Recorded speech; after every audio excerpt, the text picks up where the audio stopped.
What's up, everyone? Back with another video a week later, about a week later. And yeah, I'm really happy about all the positive feedback I got from the last video, and it's really been giving me a lot of motivation to keep making these and keep pushing along with some of the projects behind the scenes. But yeah, my plan is to post a video every 1 to 2 weeks. Right now I have enough content for one video a week for September, October, November, and December. But there might be a couple weeks here where maybe I do every other. I'm not sure yet. But yeah, I wanted to make this video to kind of reveal this big opportunity I was talking about in the last video, since basically everything after this video is about that new opportunity. So I ended up purchasing a property, an 1,100 square foot ranch with a basement on 1.25 acres. And it's literally just a small little tiny house on a big plot, decently big plot of land. And just has a shed, and it's really nice. I wanted the smallest house possible with as most land as possible in the area that I wanted, and it ended up working out. But I went under contract in October of 2021. It needed a full remodel and ended up needing a new septic and a new well after all the inspections. But other than that, everything was perfect on like the building inspection. The foundation was perfect, all the framing, there was no water leakage, all the appliances worked, all the utilities worked. Everything was good there. There were no termites or anything. It just needed some TLC on the inside, and of course the new septic and new well, because the well actually didn't have a wellhead for years and years and years, and basically bacteria got in there and E. coli started forming. So it needed a whole new wellhead put on, welded on, and set back up.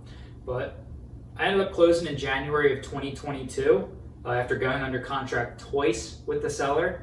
And I ended up getting a killer deal on it because of the septic and the well.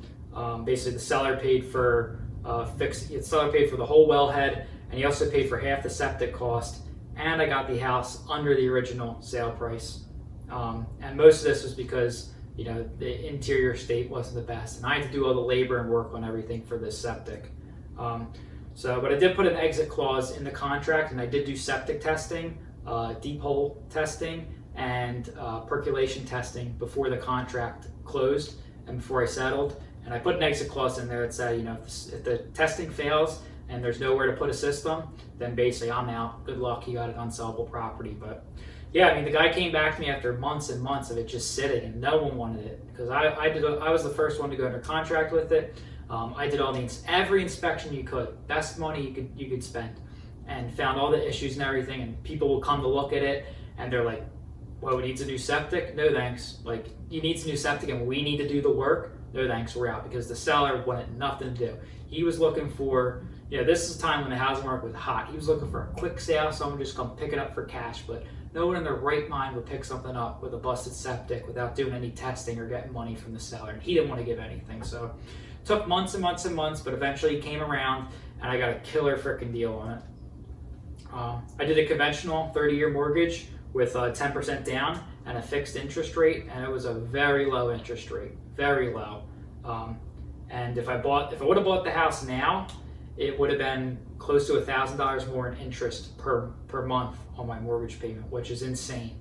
So you can kind of get an idea of where I got, what kind of interest rate I got, especially with the time right around that fall of 2021. But it's in a very desirable and stable area. The housing prices are very stable here. It's a highly desirable area. And it's in a rural area too, with a building code that isn't very strict. And basically you can build whatever you want as long as you have the impervious space and as long as you're willing to pay for the permits. So that was a big plus too. I just wanted, an acre plus where I could build whatever the heck I wanted without the township trying to tell me what to do. And yeah, I ended up building my own garage, and it's all done now. I finished it up. I closed out a lot of the permits in August. There's still a couple things left on it and a whole bunch to do on the inside. But before I start working on it again, I want to get all these videos out and get everyone caught up on what's going on. So yeah, it's a really nice garage, and I think you guys are going to love the content and be blown away by it. It was really an awesome project to do. I did all the general contracting myself, and it was just a blast. So yeah, next you'll see some clips on the property. And then next video, I'll probably do the remodel, and then the video after that, the septic, and then probably after that, I'll start getting into all the garage content. So stay tuned, and hopefully got a lot of cool content coming here, coming out soon with the new property and the new garage. Well, it's a beautiful summer day, so I figured I'd show the property off a little bit. This is the front property line which goes to the middle of the street. It is about 200 foot long.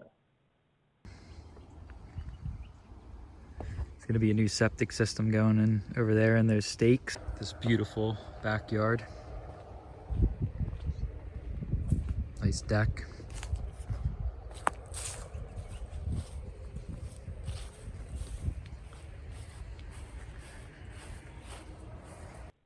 This is the side property line which goes 25 to 30 foot into the woods. It is about 300 foot long from the front property line.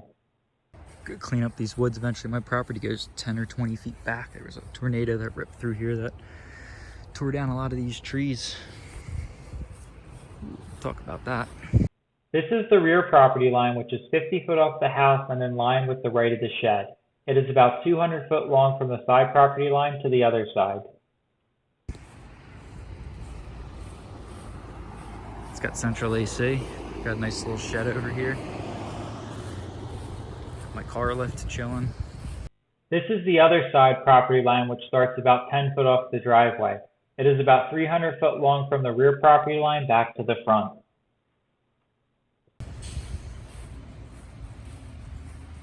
You can see this little portion where the grass is cut lower. It's actually an easement, so my neighbor and I share this. My property line's actually right here, and this easement basically gives me full access. There's a contract, a document that we signed that gives me full access from the driveway at any point along this line. So my neighbor owns that driveway and the 10 foot of width or so there and has to maintain it, but he is not allowed to build, block, or park on it, and neither am I. I am, however, allowed to cross over the 10 foot of grass at any point the entire length of the driveway and into my property. This is defined via an easement attached to my deed. Working on planting some new grass. I got a new well head put in. The previous owner actually put that in. Had that put in, so trying to get some grass grown. But here she is, little ranch. The truck. Got my new trailer. We'll talk about that one day. And yeah, this is just such a beautiful area. It's very quiet and private. And it's all empty over there. And I got this massive field to play with and a really awesome backyard and front yard, and really enjoying this place so far. Just got to do some more cleaning up. Been doing a lot of housework, remodeling, gardening. A lot of these trees got really torn up in this tornado that came through here last year. This used to be all completely trees. You couldn't see any of those houses or anything over there, which would have been really cool. We'll get this all cleaned up and get some stuff replanted in there one day. Maybe some green giants or something, I don't know. And get this big pine tree that fell over. I think actually it's a spruce pine. It's the difference. So, yeah.